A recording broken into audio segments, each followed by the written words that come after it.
ಕಾಂಗ್ರೆಸ್ನಲ್ಲಿ ಬಿರುಗಾಳಿ ಎದ್ದಿದೆ ಅಂತ ಅನಿಸುತ್ತೆ. ಇದು ರಾಜಕೀಯ ಹೇಳಿಕೆ ಅಂತ ಎಲ್ರಿಗೂ ಕಾಣಿಸ್ಬೋದು. ಆದರೆ ಡಿ ಕೆ ಶಿವಕುಮಾರ್ ಒಬ್ಬರು ಚಾಣಕ್ಯ ರಾಜಕಾರಣಿ.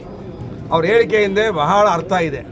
ಧೈರ್ಯವಾಗಿ ಡಿ ಕೆ ಶಿವಕುಮಾರ್ ನಾನು ಹಿಂದುವಾಗಿ ಸಾಯ್ತೇನೆ, ಹುಟ್ಟಿದ್ದೇನೆ ಹಿಂದುವಾಗೆ ಸಾಯ್ತೇನೆ ಅಂತ ಹೇಳಿರುವಂಥ ಹೇಳಿಕೆ ರಾಜಕೀಯದ ಬಿರುಗಾಳಿಯನ್ನು ಕರ್ನಾಟಕದಲ್ಲಿ ಎಬ್ಬರಿಸಿದೆ. ಪ್ರಯಾಗರಾಜದಲ್ಲಿ ಮುಳುಗಿದ್ರೆ ಏನು ಎಲ್ಲರೂ ಬಡತನ ನಿವಾರಣೆ ಆಗುತ್ತೆ ಅಂತ ಹೇಳಿಕೆ ಕೊಟ್ಟ ಮೇಲೆ AICC ಅಧ್ಯಕ್ಷರು ಇವರು ಹೋಗಿ ಪ್ರಯಾಗರಾಜದಲ್ಲಿ ಮುಳುಗಿರೋದು, ಆಮೇಲೆ ಹಿಂದೂ ಅಂತ ಹೇಳಿಕೆ ಕೊಟ್ಟಿರೋದು ಧೈರ್ಯವಾಗಿ KPCC ಅಧ್ಯಕ್ಷರಾಗಿ, ಇದನ್ನು ನಿಜವಾಗಲೂ ಕೂಡ ನಾನು ಸ್ವಾಗತಿಸ್ತೇನೆ. ಡಿ ಕೆ ಶಿವಕುಮಾರ್ ಅವರಿಗೆ ಈಗಲೂ ಕೂಡ ಜ್ಞಾನೋದಯ ಆಗಿದೆ, ಮತ್ತೆ ರಾಜಕೀಯದ ಬದಲಾವಣೆ ಗಾಳಿಯನ್ನು ಬೀಸ್ತಾ ಇದ್ದಾರೆ. AICC ಅಧ್ಯಕ್ಷರು ಹೇಳಿದ ಮೇಲೂ ಕೂಡ ಇವರು ಪ್ರಯಾಗರಾಜ್ಗೆ ಹೋಗಿ ಸ್ನಾನ ಮಾಡಿ ಗಂಗಾ ಪವಿತ್ರ ಸ್ನಾನವನ್ನು ಮಾಡಿ ಅದಾದಮೇಲೆ ಅಮಿತ್ ಶಾ ಅವರ ಜೊತೆ ವೇದಿಕೆ ಹಂಚ್ಕೊಂಡಿದ್ದಾರೆ ಅಂತ ಹೇಳಿದ್ರೆ ಡಿ ಕೆ ಶಿವಕುಮಾರ್ ಏನು ಸುಮ್ಮನೆ ಹೋಗಿ ಕೂತ್ಕೊಳ್ಳೋರಲ್ಲ. ಒಬ್ಬ ಚಾಣಕ್ಯ, ಕರ್ನಾಟಕ ಕಂಡಂತ ಒಬ್ಬ ಚಾಣಕ್ಯ ರಾಜಕಾರಣಿ. ಯಾರ ಮೇಲೆ ಬಿಟ್ಟಿದ್ದಾರೆ 2 ವರ್ಷದಲ್ಲಿ ಇವರು? ವಿಸ್ಕಿ ಬಾಟ್ಲಿಂದ ಹಿಡಿದು, ಕರೆಂಟ್ ಬಿಲ್ಲಿಂದ ಹಿಡಿದು, ಹಾಲಿನಿಂದ ಹಿಡಿದು, ಬಸ್ಸಿಂದ ಹಿಡಿದು ಯಾವುದ್ರ ಮೇಲೆ ಬಿಟ್ಟಿದೆ ಈ ಸರ್ಕಾರ? ಎಲ್ಲರನ್ನು ಬಲಿ ಹಾಕ್ಬಿಟ್ಟಿದೆ.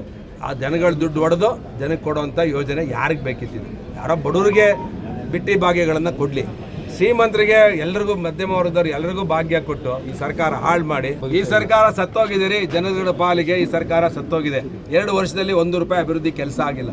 ತುಮಕೂರು ಜಿಲ್ಲೆಯಲ್ಲಿ ಒಂದು ಇಡೀ ಮಣ್ಣು ಹಾಕುವಷ್ಟು ಕೆಲಸನೂ ಕೂಡ ಇಲ್ಲಿ ಆಗಿಲ್ಲ. ಇಡೀ ರಾಜ್ಯದಲ್ಲಿ ಇದೇ ಪರಿಸ್ಥಿತಿ ಇದೆ. ದರಿದ್ರ ಸರ್ಕಾರ, ದಿವಾಳಿ ಸರ್ಕಾರ, ಮತ್ತೆ ಬೇಗ ತೊಲಗಬೇಕು. ಇಲ್ಲಿವರೆಗೂ ನಾನು ಹಿಂದೂ ಅಂತ ಹೇಳಿ ಹೇಳಿಕೆಯನ್ನು ಕೊಟ್ಟಿಲ್ಲ. ನನ್ನ ರಾಜಕೀಯ ಇತಿಹಾಸದ 40 ವರ್ಷದಲ್ಲಿ ಇದನ್ನು ಹೇಳಿಕೆ ಕೊಡಬೇಕಾದ್ರೆ ಧೈರ್ಯ ಬೇಕು.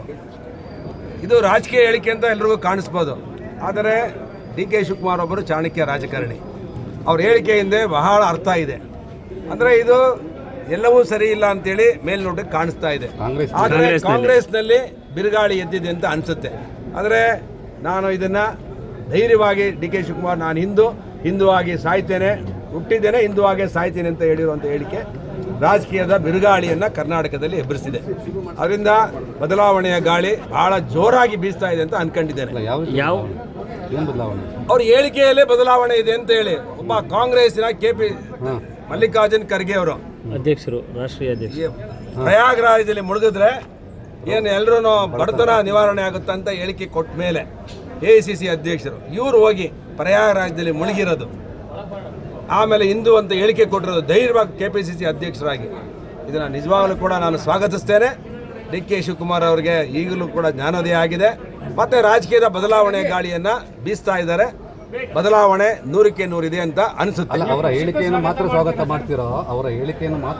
ಮಾಡ್ತಿರೋ ಬಿಜೆಪಿಗೆ ಅವರನ್ನು ಸ್ವಾಗತಿಸ್ತಾರೆ?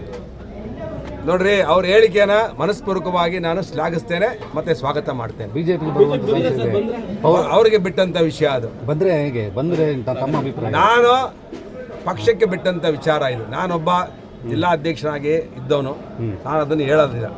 ಪಾರ್ಟಿ ನಿರ್ಧಾರ ಮಾಡಿದ್ರೆ ಕರ್ಕೊಂಡ್ರೆ ನಾನು ಹೃದಯಪೂರ್ವಕವಾಗಿ ಸ್ವಾಗತ. ಸದ್ಯದಲ್ಲಿ ಬಿಜೆಪಿ ನೇತೃತ್ವ ಸರ್ಕಾರ ಅಧಿಕಾರಕ್ಕೆ ಬರುತ್ತೆ ಅಂತ ಅಲ್ಲ? ನಾನೇನು ಭವಿಷ್ಯ ಹೇಳಕ್ಕೆ ನಾನು ಒಬ್ಬ ರಾಜಕೀಯದ ಒಬ್ಬ ಧುರೀಣ, ಕಾಂಗ್ರೆಸ್ಸಿನ ಧುರೀಣ KPCC ಅಧ್ಯಕ್ಷರು ಅವರು ಹೇಳಿಕೆ ಕೊಟ್ಟಿದ್ದಾರೆ ಅಂತ ಹೇಳಿದ್ರೆ ನಾನೊಬ್ಬ ಹಿಂದೂ ಅಂತ ಹೇಳಿ AICC ಅಧ್ಯಕ್ಷರು ಹೇಳಿದ ಮೇಲೂ ಕೂಡ ಇವರು ಪ್ರಯಾಗರಾಜ್ಗೆ ಹೋಗಿ ಸ್ನಾನ ಮಾಡಿ ಗಂಗಾ ಪವಿತ್ರ ಸ್ನಾನವನ್ನು ಮಾಡಿ ಅದಾದಮೇಲೆ ಅಮಿತ್ ಶಾ ಅವರ ಜೊತೆ ವೇದಿಕೆ ಹಂಚ್ಕೊಂಡಿದ್ದಾರೆ ಅಂತ ಹೇಳಿದ್ರೆ ಡಿ ಕೆ ಶಿವಕುಮಾರ್ ಏನು ಸುಮ್ಮನೆ ಹೋಗಿ ಕೂತ್ಕೊಳ್ಳೋರಲ್ಲ. ಒಬ್ಬ ಚಾಣಕ್ಯ, ಕರ್ನಾಟಕ ಕಂಡಂತ ಒಬ್ಬ ಚಾಣಕ್ಯ ರಾಜಕಾರಣಿ. ರೀತಿ ಇವರು ಕೂಡ ಆಗ್ಬಹುದು ಅಂತ ಅದು ಕಾದ್ ನೋಡಿ, ಈಗಲೇ ಹೇಳೋದಕ್ಕಂತ ಅಲ್ಲ.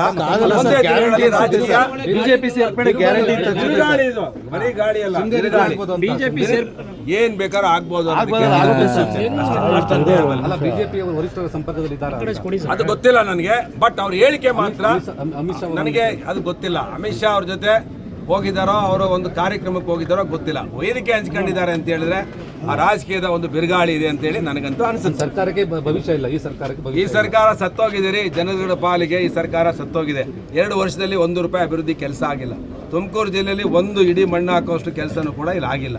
ಇಡೀ ರಾಜ್ಯದಲ್ಲಿ ಇದೇ ಪರಿಸ್ಥಿತಿ ಇದೆ. ದರಿದ್ರ ಸರ್ಕಾರ, ದಿವಾಳಿ ಸರ್ಕಾರ, ಮತ್ತೆ ಬೇಗ ತೊಲಗಬೇಕು ಅನ್ನೋದು ಕರ್ನಾಟಕ ರಾಜ್ಯ. ವಾಕಿಂಗ್ ಮಾಡೋದ್ರ ಮೇಲೂ ಶುಲ್ಕ ಆಗ್ತಾ ಇದೆ. ವಾಕಿಂಗ್ ಮಾಡೋದ್ರ ಮೇಲಲ್ಲ, ಯಾರ ಮೇಲೆ ಬಿಟ್ಟಿದ್ದಾರೆ 2 ವರ್ಷದಲ್ಲಿ ಇವರು? ಯಾರ ಮೇಲೆ ಬಿಟ್ಟಿದ್ದಾರೆ ಇವರು? ಇದೊಂದು ಚಿಕ್ಕ ಉದಾಹರಣೆ ಅಷ್ಟೇ. ವಿಸ್ಕಿ ಬಾಟ್ಲಿಂದ ಹಿಡಿದು, ಕರೆಂಟ್ ಬಿಲ್ಲಿಂದ ಹಿಡಿದು, ಹಾಲಿನಿಂದ ಹಿಡಿದು, ಬಸ್ಸಿಂದ ಹಿಡಿದು ಯಾವುದ್ರ ಮೇಲೆ ಬಿಟ್ಟಿದೆ ಈ ಸರ್ಕಾರ? ಎಲ್ಲರನ್ನು ಬಲಿ ಹಾಕ್ಬಿಟ್ಟಿದೆ. ಆ ಜನಗಳ ದುಡ್ಡು ಹೊಡೆದು ಜನಕ್ಕೆ ಕೊಡುವಂಥ ಯೋಜನೆ ಯಾರಿಗೆ ಬೇಕಿತ್ತಿದೆ? ಯಾರೋ ಬಡವರಿಗೆ ಬಿಟ್ಟಿ ಭಾಗ್ಯಗಳನ್ನು ಕೊಡಲಿ, ಶ್ರೀಮಂತರಿಗೆ ಎಲ್ರಿಗೂ ಮಧ್ಯಮ ವರ್ಗದವ್ರು ಎಲ್ರಿಗೂ ಭಾಗ್ಯ ಕೊಟ್ಟು ಈ ಸರ್ಕಾರ ಹಾಳು ಮಾಡಿ ಡಿ ಕೆ ಶಿವಕುಮಾರು ಭವಿಷ್ಯದಲ್ಲಿ ನುಡಿದವ್ರೆ. ಕಾಂಗ್ರೆಸ್ಸಿನ ಕೊನೆಯ ಮುಖ್ಯಮಂತ್ರಿ ಸಿದ್ದರಾಮಯ್ಯನವರು. ಇದನ್ನು ಪದೇ ಪದೇ ನಾನು ಹೇಳ್ತೇನೆ, ಕಾಂಗ್ರೆಸ್ಸಿನ ಕೊನೆಯ ಮುಖ್ಯಮಂತ್ರಿ ಸಿದ್ದರಾಮಯ್ಯ.